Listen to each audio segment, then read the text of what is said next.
Good morning. We're in the lambing barn here at Shepherd's Cross, and we're getting ready to take care of mom and baby in one of the lambing jugs. The lambing jug is just a pen that holds mom and babe for about 12 hours, maybe 24. They stay in these pens just so we can make sure everybody is mummied up and doing well. If you look here, you can see we have a pen tag. When we do our clip and dips on our baby, then we fill out our pen tag. That's our message to ourselves that we have done the clip and dip. And again means that navel cord needs to be done again. It couldn't be cut quite short enough, so it needs to be done again. Here we have what we call our crash cart. It could be anything, but we want to keep everything sanitary up off the ground. We've got the lamb kit. We call that the tag and band kit because that's what we're going to do with the baby. I'll show you that in a minute. And then we've got the mommy kit. And in the mommy kit, we keep clippers, foot trimmers, as well as an injection. And that injection is dewormer. Here we have records. We keep really good records. It's really important to keep good records. And we're going to start off this pen with a record check. The record says it's a yellow 2204. And so when we get that mom, we're going to make sure that that's a yellow 2204. It also says, it doesn't say whether it is a boy or a girl, female or male. So we need to check that and get that on the record. The tag number is going to be 2910. We're going to check that we did tag and band. We're going to check the color. It is a brown and white Holstein ewe, and she's polled. That means she doesn't have any horns. The lamb was strong, and it's a black and white Holstein, and we're going to deworm and do the feet on the mom. So we're going to double check our tag, make sure it's matching our records. That is 2910, and that is an official scrapey tag. It's illegal to remove those. We tag all of ours at birth with the scrapey tag. Every farm has to be registered with the government. You have to have an official farm number if you raise sheep or goats. So I'm going to step into the pen here and grab that little baby, protecting him from his protective mom or hers. Yeah, there we are. It's going to be okay, Mom. She is in fact yellow 2204. We put a different color tag in our lambs every year. Mom is a good mom. That's the first time mommy. Okay, so this little guy's going to get an examination. And I'll be out here close to the cart so I can reach everything. I'm going to tip him and look at that navel cord. It is a little bit long. So in our lamb kit, we have clip and dip scissor and forceps in a bag. If it's in a bag, you know it's sterile and hasn't been used on anybody else. So a forceps and a scissor. And the reason we use the forceps is once in a while you'll cut one accidentally too short and it'll start. We're going to snip that off so that it's about an inch. An inch is about the length from the first bend in your thumb to the end of your thumb. And then we're going to put iodine. Oh, you're a good mom. Yeah, you are. This is a boy. So I'm going to make sure that I mark that on the record. I'm going to sit him up and feel his belly. You're competing, girl. He's nice and full. Get used to seeing that and feeling that. Make sure those babies have full bellies. Then we're going to look at his eyes. We've got no eye problem, no eye water. Look at the mouth. We've got good occlusion. Don't put your fingers in the mouth. Just open those lips like that so you can see. Now we're going to go ahead and put that ear tag in. Sanitary, sanitary, sanitary. Really important. Sanitize that. I just use some kind of wipes. You can use Great Value, Walmart sanitary wipes, whatever you want, but something to get that sanitized. We're going to take that tag in this direction with the long part on the bottom, because if you put it on the top, sometimes it will fall off. I'm going to put my finger in the ear and then my thumb out here on the top. I want to get that nice and close to his head so that if it's out here, it's going to fall off. He's more likely to hook that on something. There's a cartridge in the ear that runs right here. You can feel that. You can't see it, but you can feel it. And there's arteries and veins that run with that. And we don't want to hit that artery and vein. So we stay away from that cartridge. Again, the thumb goes inside, on the outside, finger on the inside. Place that close, hold it till it clicks, release, and turn that tag down. That's a good placement. Now there are different ways to hold the lambs. You can have somebody else hold the lamb for you. But if you're working by yourself, this is a nice way to hold that lamb. We're going back here to the tail. We're sanitizing the tail, getting ready to do a tail dock. I don't do surgical tail docks. I don't see any reason for it. We put these bands on at 12 to 24 hours. And we're going to put that on the global length.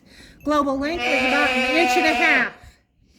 We're going to have to measure that. Here's where I feel the first vertebrae. Look away with where that is. If I were to take that tail off there, I'd have problems with prolapses. I don't want problems with prolapses. The global standard is the rule for animal welfare approved, and we're going to follow the rule. So we find that first vertebrae, and we go 1, 2, 3 vertebrae, sometimes 4 out. It depends. We're going to look at the bottom there. You can see the caudal tail fold right there. You can see where there's just skin, and then there's wool starts. That is about where you want that band to be. You're going to feel that again. 1, 2, 3. Look at the bottom. Yeah, that's about right. So we're going to place that between the vertebrae. Then we're going to put iodine on. I put my hand underneath and I let the iodine flow right there. This keeps them from getting infections.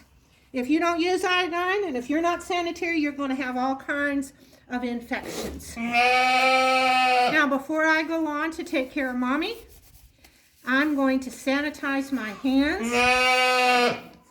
Make sure I have my injection, ivermectin, for ticks and internal parasites.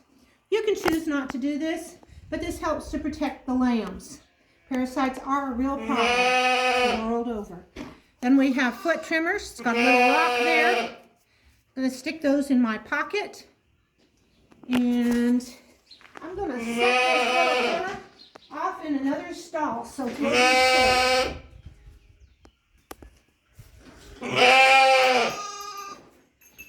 Wow, we take care of Mama. She's a mighty good first-time mommy. Oh, yeah.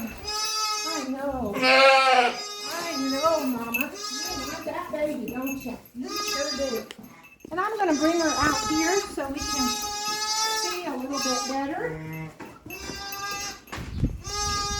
All right, we get ready to tippy you. I've got my right leg across from my right hand. My right hand is going to grab skin. See that skin? It's skin, not wool. I'm going to squeeze it. At the same time, I'm going to have my left foot in front of her chest. I'm going to put my thumb in her mouth that shoots straight across. There's no teeth there. That helps me to keep my hand in the right place. Later, you don't have to do that, but it helps. You don't hold the sheep with the jaw. You only put your hand there for placement.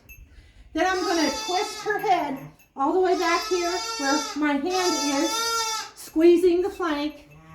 And I'm going to step back with my right leg. I'm going to do all 3 things at once. 1, 2, 3.